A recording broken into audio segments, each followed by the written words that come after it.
하나님 말씀은 누가복음 12장 13절에서 34절 말씀입니다. 신약 성경 115면 누가복음 12장 13절에서 34절 말씀입니다. 신약 성경 115면입니다. 누가복음 12장 13절에서 34절까지 저와 여러분이 한 절씩 번갈아 교독합니다. 제가 먼저 13절을 읽습니다. 무리 중에 한 사람이 이르되 선생님, 내 형을 명하여 유산을 나와 나누게 하소서 하니 이르시되 이 사람아, 누가 나를 너희의 재판장이나 물건 나누는 자로 세웠느냐 하시고 그들에게 이르시되 삼가 모든 탐심을 물리치라.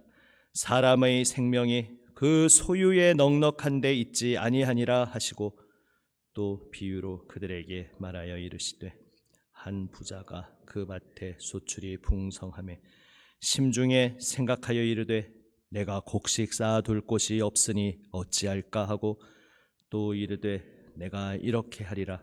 내 곳간을 헐고 더 크게 짓고 내 모든 곡식과 물건을 거기 쌓아두리라. 또 내가 내 영혼에게 이르되 영혼아, 여러 해 쓸 물건을 많이 쌓아두었으니 평안히 쉬고 먹고 마시고 즐거워하자 하리라 하되 하나님은 이르시되 어리석은 자여, 오늘 밤에 내 영혼을 도로 찾으리니 그러면 내 준비한 것이 누구의 것이 되겠느냐 하셨으니 자기를 위하여 재물을 쌓아두고 하나님께 대하여 부요하지 못한 자가 이와 같으니라. 또 제자들에게 이르시되 그러므로 내가 너희에게 이르노니 너희 목숨을 위하여 무엇을 먹을까, 몸을 위하여 무엇을 입을까 염려하지 말라. 목숨이 음식보다 중하고 몸이 의복보다 중하니라. 까마귀를 생각하라. 심지도 아니하고 거두지도 아니하며 골방도 없고 창고도 없으되 하나님이 기르시나니 너희는 새보다 얼마나 더 귀하냐. 또 너희 중에 누가 염려함으로 그 키를 한 자라도 더할 수 있느냐. 그런즉 가장 작은 일도 하지 못하면서 어찌 다른 일들을 염려하느냐. 백합화를 생각하여 보라. 실도 만들지 않고 짜지도 아니하느니라. 그러나 내가 너희에게 말하노니 솔로몬의 모든 영광으로도 입은 것이 이 꽃 하나만큼 훌륭하지 못하였느니라. 오늘 있다가 내일 아궁이에 던져지는 들풀도 하나님이 이렇게 입히시거든 하물며 너희일까 보냐. 믿음이 작은 자들아, 너희는 무엇을 먹을까 무엇을 마실까 하여 구하지 말며 근심하지도 말라. 이 모든 것은 세상 백성들이 구하는 것이라. 너희 아버지께서는 이런 것이 너희에게 있어야 할 것을 아시느니라. 다만 너희는 그의 나라를 구하라. 그리하면 이런 것들을 너희에게 더하시리라. 적은 무리여, 무서워 말라. 너희 아버지께서 그 나라를 너희에게 주시기를 기뻐하시느니라. 너희 소유를 팔아 구제하여 낡아지지 아니하는 배낭을 만들라. 곧 하늘에 둔 바 다함이 없는 보물이니 거기는 도둑도 가까이 하는 일이 없고 좀도 먹는 일이 없느니라. 너희 보물 있는 곳에는 너희 마음도 있으리라. 아멘. 누가복음이 특별히 강조하는 주제 중에 하나가 재물에 대한, 물질에 대한, 다시 말해 돈에 대한 교훈입니다. 그것은 누가복음이 우리의 일상생활 속에서 예수님을 따르는 제자도에 대해서 폭넓고 깊게 조명하고자 하는 그러한 시선이 있기 때문입니다. 다시 말해서 꼭 칼처럼 극단적으로 나눌 수는 없지만 계속해서 마가복음과 비교해서 말씀드렸습니다. 마가복음은 하나님의 부재가 큰 주제입니다. 하나님이 안 계신 것 같은 상황, 살아계시다고 분명히 믿지만 정작 느껴지지 않고 만질 수 없고 내 삶에서 역사하시지 않는 것 같은, 내 기도에 응답하시지 않는 것 같은 상황 속에서 극단적으로는 그래서 예수님 믿는 것 때문에 당장 오늘 생명을 잃을 수도 있는 그런 상황 속에서 예수님을 어떻게 따를 것인가, 보이지 않는 그 분을 오직 믿음으로 따르는 것에 대해 좀 더 많은 초점을 마가복음이 두고 있다면 누가복음은 극단적인 순교의 상황은 아니라 할지라도 날마다 우리의 삶 속에서 어떤 의미에서의 순교가 일어나야 한다는 데에 초점을 맞추고 있습니다. 물리적으로 문자적으로 예수 믿다가 오늘 내 생명을 잃는 상황은 아니라 할지라도 사실 이 세상에서 하나님을 부정하고 거스르고 있는 이 세상에서 예수님을 믿고 따른다는 것 자체가 이 세상의 물결을 역류해서 거슬러 가는 것이기 때문에 이 세상 사람들과 똑같은 가치관으로 살아가서는 주님을 따를 수 없습니다. 이 세상의 그 거센 물결에 같이 휩쓸려 갈 뿐입니다. 그래서 예수님을 믿는 것은 이 세상 물결을 거슬러서 올라가는 것이기에 이 세상에 대해서는 날마다 죽어야 하는 것입니다. 내 힘으로 물론 죽는 것이 아닙니다.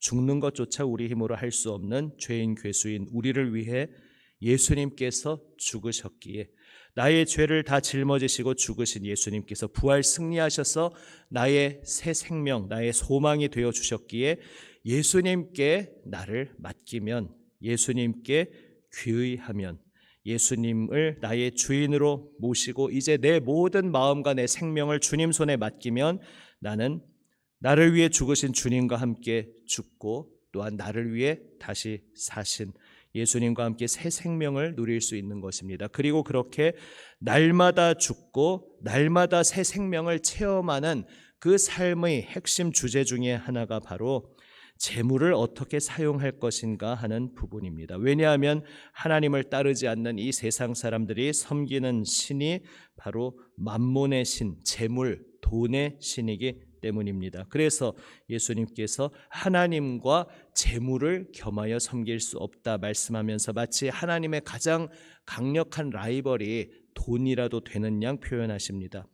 돈이 하나님과 대등한 존재여서가 아니라 바로 타락한 우리 옛사람의 성품에서, 우리 옛사람의 마음에서 어이없게도 하나님의 라이벌처럼 돈을 여기고 바로 그 돈 때문에, 재물 때문에 우리의 마음이 하나님을 떠나서 우리의 심령을, 영혼을 엉뚱한 것에 팔아버리는 일이 일어나기 때문에 예수님께서 그렇게 말씀하신 것입니다.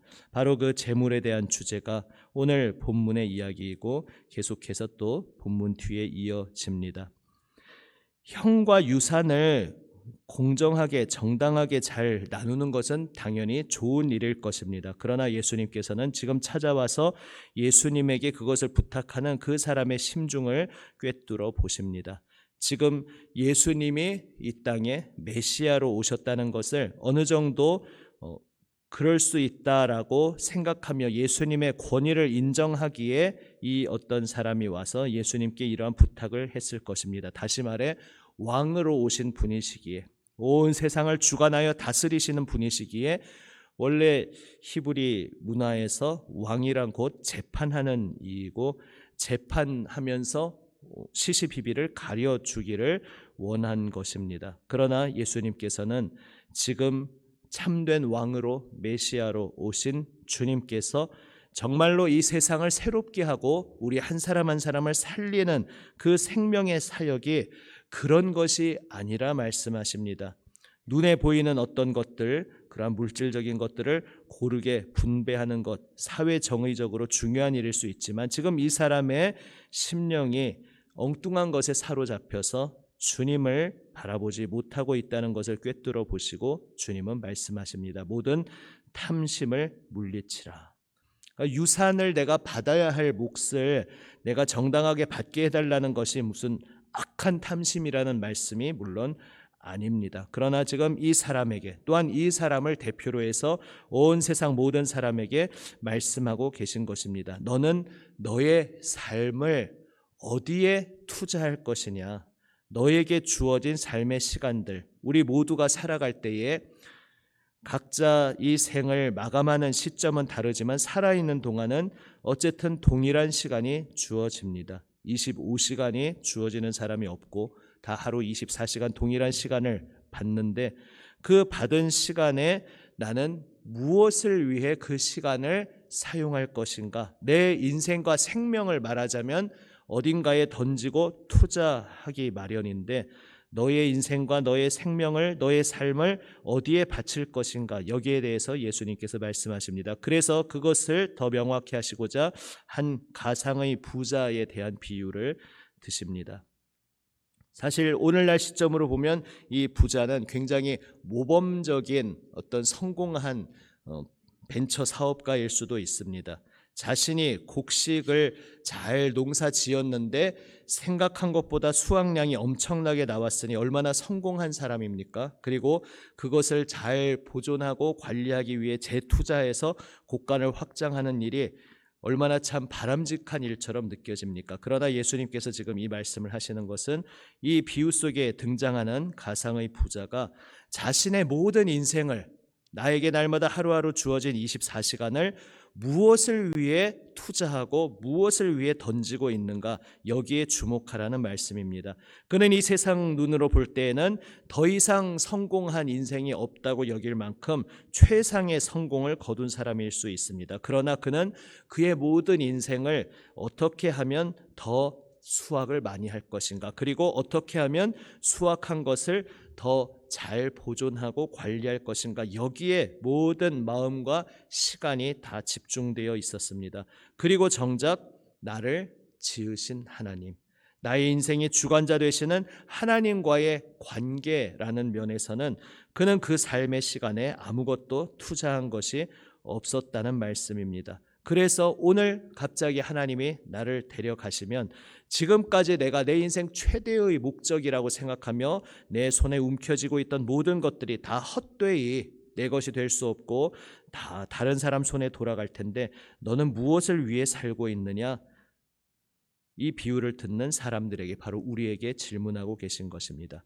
특별히 당시 유대인들 문화의 관점에서 보면은 또 이 이야기에서 그 부자가 놓치고 있는 것이 하나 있습니다. 오늘 본문 마지막 부분에 구제하여 낡아지지 아니하는 배낭을 만들라 말씀하면서, 다시 말하면 이 세상의 보물을 우리가 아무리 꽁꽁 숨겨두고 감추어도 도둑에게 그것을 빼앗길 수 있는데 내가 비결을 하나 알려주겠다 말씀하시는 것이죠. 하나의 풍자적으로, 어떤 교훈적으로 지혜자의 관점으로 말씀하시는 것입니다.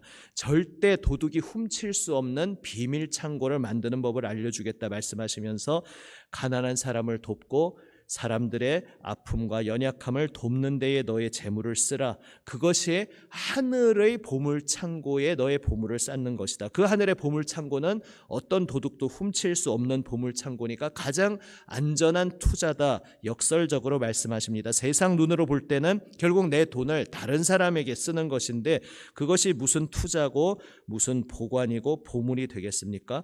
그러니까 이 말씀 자체가 역설적인 말씀인 것입니다. 내 손에 움켜쥐고 하나라도 더 확보하는 것이 당연히 요즘 우리 21세기식으로 말하면 TV도 좀 더 큰 것으로 갖출 수 있고 오디오 시스템도 영화를 볼 수 있는 굉장한 시스템으로 갖출 수 있고 화장실도 2개, 3개 확장할 수 있고 차도 더 크고 안전한 것으로 바꿀 수 있고, 이게 다 얼마나 흐뭇하고 기분 좋은 일이 아니겠습니까?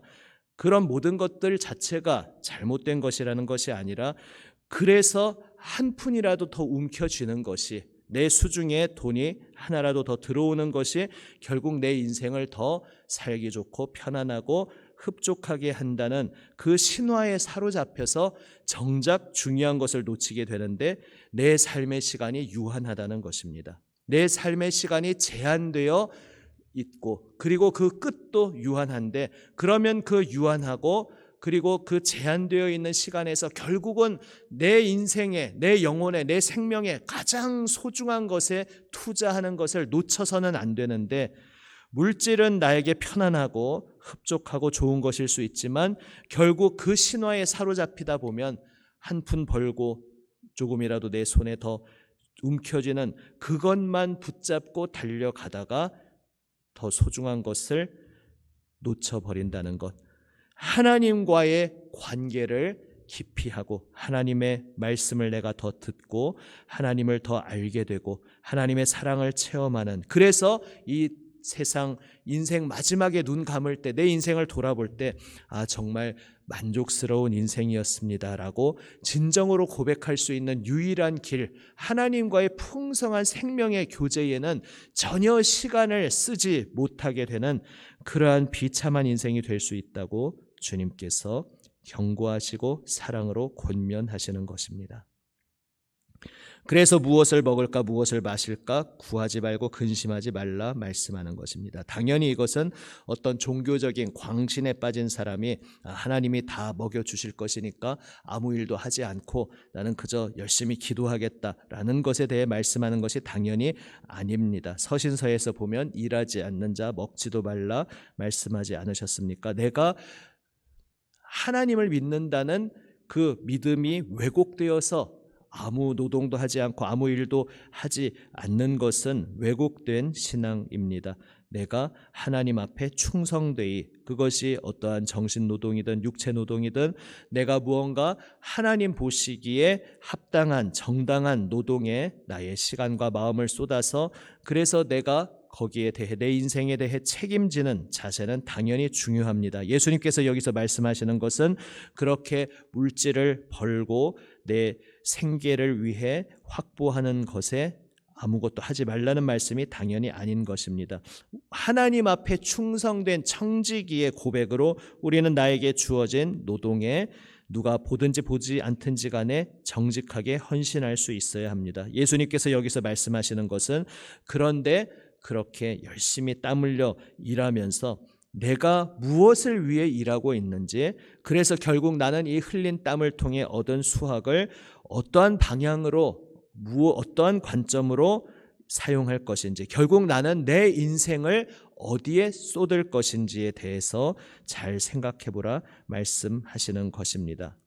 내 생계를 위해서 내가 노동을 하는 것은 필수적인 일이지만 결국 그렇게 해서 돈을 벌고 내 생의 조금 더 안정성을 확보하는 그 발걸음에서 이 모든 것이 하나님 앞의 사명자로서 이 세상을 새롭게 하시고 생명까지 내어주시며 그 내어주신 생명으로 우리를 살리시고 온 세상을 새롭게 하시는 그 주 예수님 앞에 소환된 자로서, 부름받은 자로서, 사명받은 자로서 주님, 저의 시간, 저의 물질, 저의 생명 자체가 다 주님의 것입니다. 제가 오늘 땀 흘려 일하는 것도, 제가 무엇인가 열심히 달려가는 이 모든 길도 나를 사명자로 부르신 주님의 부르심에 응답하기 위함입니다라고 고백하는 그 인생을 살라고 말씀하고 계십니다. 결국 전에도 말씀드린 것처럼 내 인생의 초점이 생존을 위한 것인지 아니면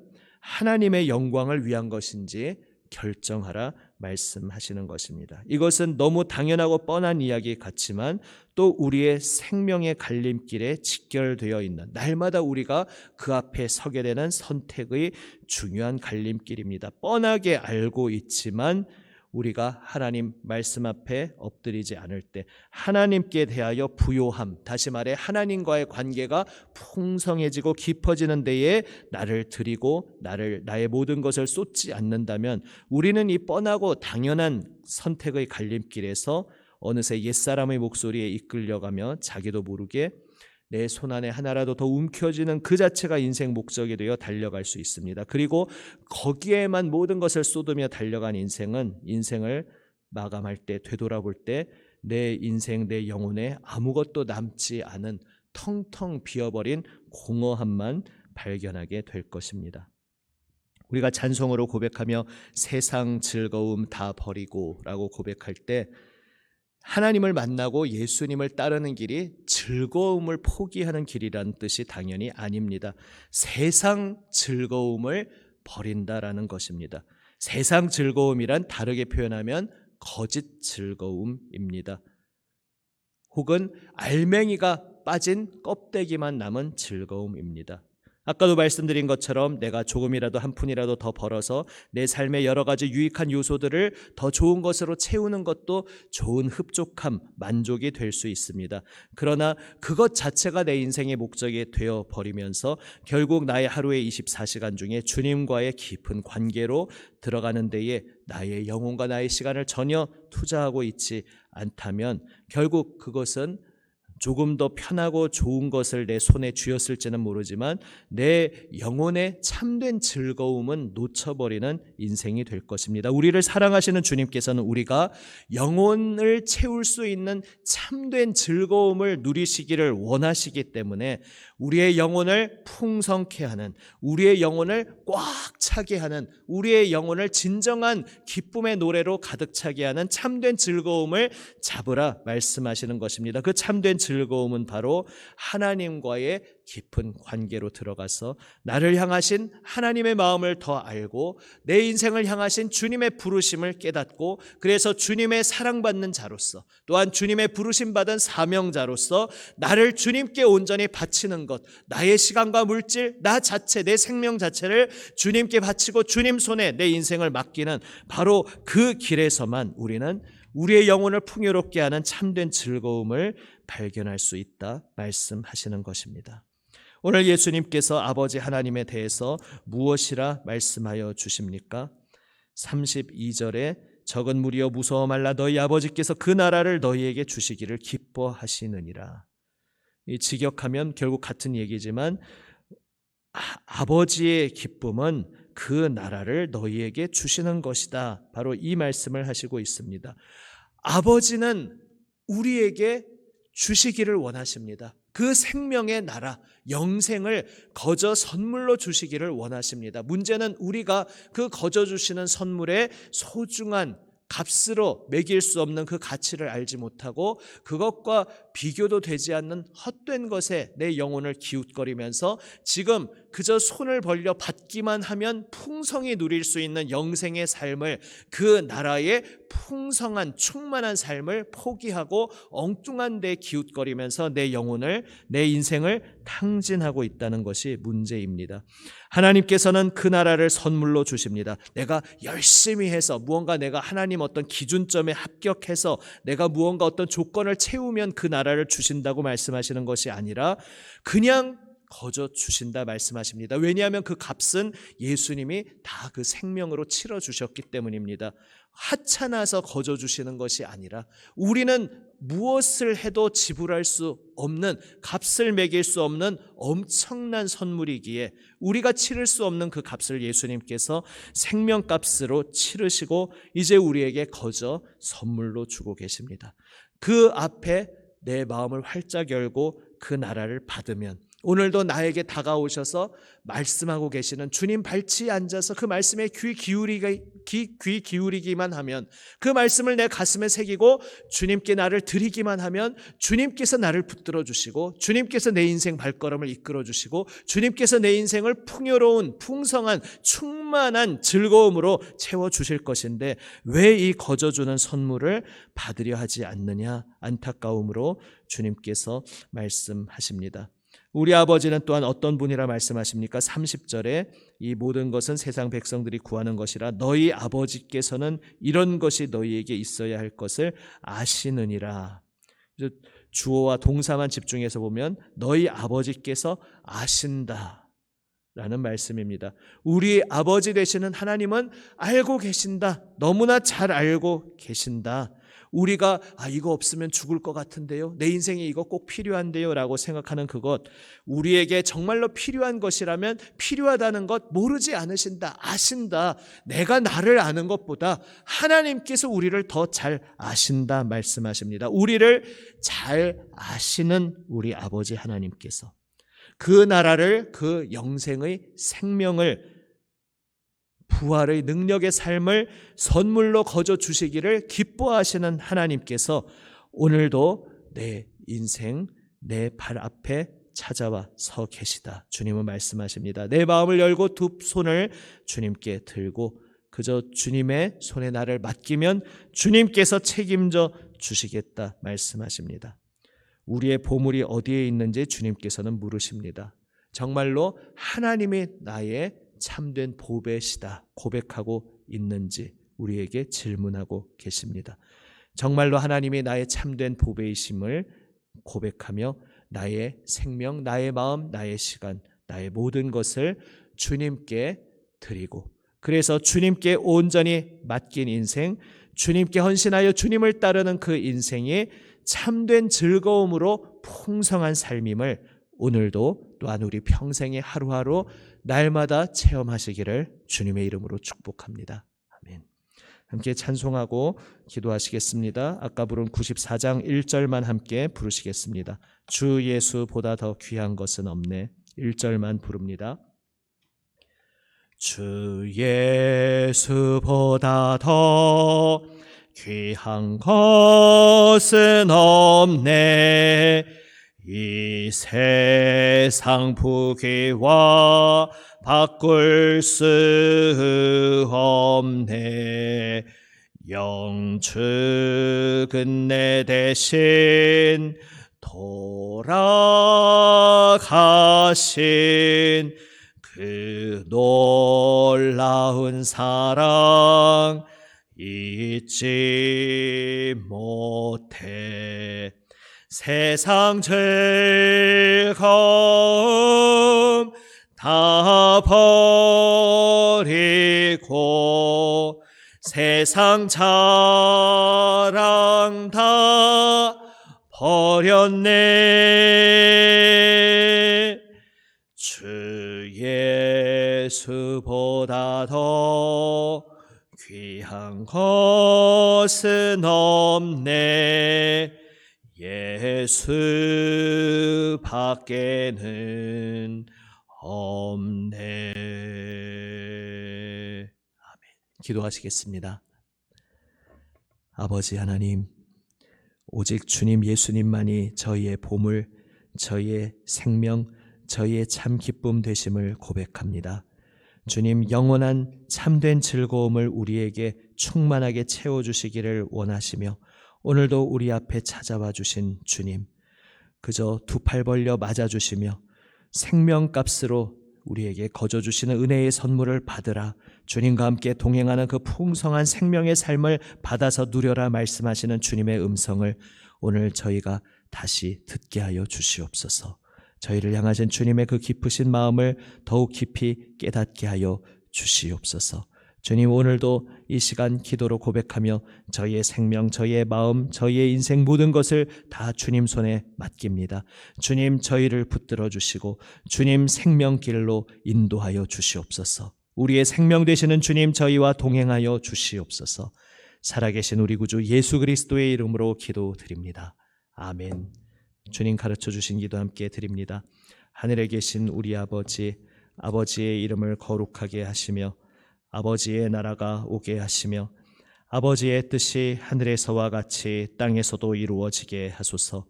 오늘 우리에게 일용할 양식을 주시고 우리가 우리에게 잘못한 사람을 용서하여 준 것 같이 우리 죄를 용서하여 주시고 우리를 시험에 빠지지 않게 하시고 악에서 구하소서. 나라와 권능과 영광이 영원히 아버지의 것입니다. 아멘. 나에게 주시는 주님 생명 말씀 가슴 깊이 새기며 이제 기도로 응답하며 나아갑니다. 또한 예수님 중보기도에 동참하며 이웃을 위한 도구의 기도로 기도할 때에 특별히 이번 주간 주님 일꾼을 보내어 주옵소서 특별히 기도하기 원합니다. 추수할 주인에게 청하라 말씀하셨습니다. 주여 일꾼을 보내어 주시옵소서. 우리 교회 공동체, 생명 공동체가 될 수 있도록 섬길 수 있는 리더들을 주님께서 세워주시고 보내어 주시옵소서 간절히 기도합니다. 또 고통받는 세계의 이웃들을 위해서 기도할 때에 특별히 전쟁의 포화 가운데 있는 우크라이나를 위해서 또 튀르키예와 시리아 재난의 고통 중에 있는 이들을 위해서 계속 기도하며 나아갑니다. 기도하며 삶의 현장으로 나아가시겠습니다. 기도하시겠습니다.